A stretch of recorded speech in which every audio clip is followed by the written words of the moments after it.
Assalamu alaikum. Hi everyone, welcome to Lighting Samayal.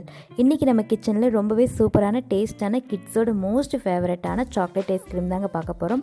வீடியோவை last வரை skip பண்ணாம பாருங்க. சாக்லேட் ஐஸ்கிரீம் செய்யறதுக்கு நான் ஓரியோ பிஸ்கட் தாங்க 1 பாக்கெட் எடுத்துர்க்கேன். பால் 1/2 litre, milk powder 1/2 cup, sugar 1/2 cup, condensed milk 1/4 கப், கோகோ பவுடர் 1 டீஸ்பூன். வீடியோவை லாஸ்ட் வரை ஸ்கிப் பண்ணாமல் பாருங்கள். என்னோடய சேனலுக்கு நீங்கள் ஃபஸ்ட் டைம் விசிட் பண்ணுறதா இருந்தால் மறக்காமல் சப்ஸ்கிரைப் பண்ணுங்கள். பக்கத்தில் இருக்க பெல் ஐக்கானை கிளிக் பண்ணுங்கள். அப்போ தான் நாங்கள் போடுற வீடியோ உங்களுக்கு உடனே நோட்டிஃபிகேஷனாக வரும். நான் ஐஸ்கிரீம் செய்கிறதுக்கு ஓரியோ பிஸ்கெட் தாங்க 1 பாக்கெட் எடுத்திருக்கேன். நீங்கள் சாக்லேட் ஃப்ளேவர் பிஸ்கெட் எது வேணாலும் எடுத்துக்கலாங்க.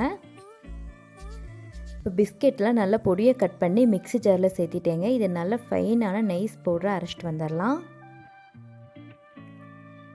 இப்போ பாருங்கள், நம்ம எந்த பேனில் ஐஸ்கிரீம் ரெடி பண்ண போகிறோமோ அதே பேனில் 1/2 லிட்டர் பால் சேர்த்துருக்கேங்க. இது நல்ல கெட்டியான பால் தான், தண்ணி சேர்க்க தேவையில்லை. இது நல்லா காய்ச்சி ஆற வச்ச பால் தாங்க நான் எடுத்திருக்கேன். நம்ம பொடிச்சு வச்சுருக்கிற பிஸ்கெட்டை கொஞ்சம் கொஞ்சமாக இதில் சேர்த்து நல்லா மிக்ஸ் பண்ணி எடுத்துக்கலாங்க. இந்த ப்ராசஸ் நம்ம ஸ்டவ்லேயே ரெடி பண்ணலாம். ஆனால் என்னென்னா உங்களுக்கு பிஸ்கெட்லாம் கெட்டிப்படும், அதனால தான். இப்போ பாருங்கள், நல்லா மிக்ஸ் பண்ணியாச்சு.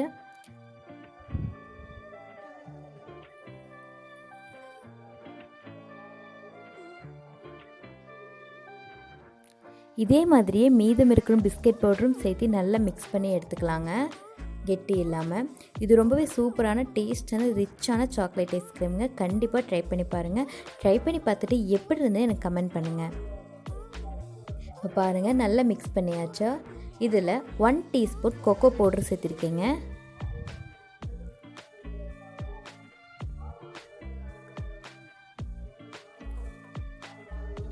½ கப் மில்க் பவுடர் சேர்த்திருக்கேன். ½ கப் சுகர் சேர்த்திருக்கேங்க. நான் கண்டென்ஸ் மில்க் சேர்த்துறதுனால சுகர் ½ கப் தாங்க சேர்த்திருக்கேன். உங்களுக்கு ஸ்வீட்டுக்கு தகுந்த மாதிரி நீங்கள் சுகர் சேர்த்திக்கிங்க. இதெல்லாம் சேர்த்து நல்லா மிக்ஸ் பண்ணிடலாங்க, கெட்டி இல்லாமல். இப்போ பாருங்கள், நல்லா மிக்ஸ் பண்ணியாச்சு. அவ்வளோதான்.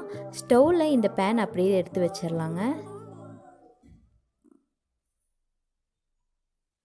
மீடியம் ஃப்ளேம்லேயே நம்ம குக் பண்ணிக்கலாங்க, இல்லைன்னா அங்கங்கே உங்களுக்கு கெட்டி ஆயிரும்.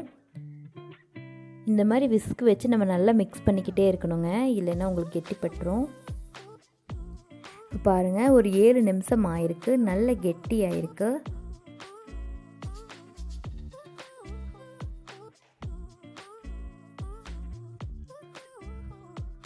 இந்த ஸ்டேஜில் ஒரு 1/4 கப் கண்டென்ஸ் மில்க் சேர்த்துக்கிறேங்க. கண்டென்ஸ் மில்க் முழுக்க ஆப்ஷனல் தான். இது நான் வீட்லேயே ரெடி பண்ண கண்டென்ஸ் மில்க்குங்க, லோ காஸ்ட் கண்டென்ஸ் மில்க்.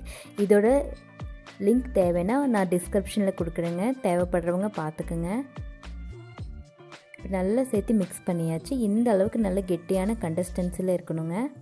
இப்போ ஸ்டவ் ஆஃப் பண்ணிடலாம். ஸ்டவ் ஆஃப் பண்ணிவிட்டு நல்லா ஆற வச்சிடலாங்க.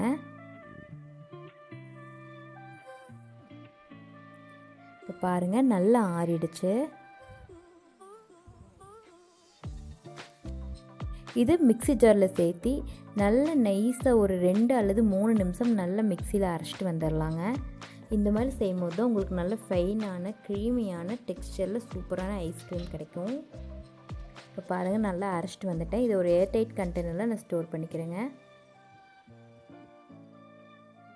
அவ்வளோதான், சூப்பரான ஐஸ்கிரீம் மிக்ஸ் ரெடி ஆயாச்சு. இது நல்லா லிட்டு வச்சு க்ளோஸ் பண்ணிவிட்டு ஃப்ரிட்ஜில் ஓவர் நைட் அல்லது 8 ஹவர்ஸ் நம்ம ஃப்ரீசரில் வச்சிடலாங்க. இப்போ பாருங்கள், 8 ஹவர்ஸ் ஆகிடுச்சு. நான் ஃப்ரீசர்லேருந்து வெளியே எடுத்துட்டேங்க நம்மளோட ஐஸ்கிரீமை. பாருங்கள், ரொம்பவே சூப்பரான டேஸ்டான ஐஸ்கிரீம் நல்லா செட் ஆகிருக்கு. நான் புது வீடியோ நிறைய அப்லோட் பண்ணுறேன். உங்களுக்கு என்னோடய வீடியோலாம் பிடிச்சிருந்துச்சின்னா என் சேனல் லைக் பண்ணுங்கள், ஷேர் பண்ணுங்கள், லைட்டிங் சமையலை சப்ஸ்கிரைப் பண்ணுங்கள். மறக்காமல் பக்கத்தில் இருக்க பெல் ஐக்கானை கிளிக் பண்ணுங்கள். அவ்வளோதாங்க, சூப்பரான எம்மியான சாக்லேட் ஐஸ்கிரீம் ரெடி ஆயாச்சு. மேலாக சாக்லேட் சிரப் சேர்த்திருக்கீங்க. ரொம்பவே டேஸ்டான சூப்பரான சாக்லேட் ஐஸ்கிரீம் ரெடி ஆயாச்சு. என்னோடய வீடியோவை வாட்ச் பண்ணதுக்கு ரொம்பவே நன்றி. தேங்க்ஸ் ஃபார் வாட்சிங். Happy cooking.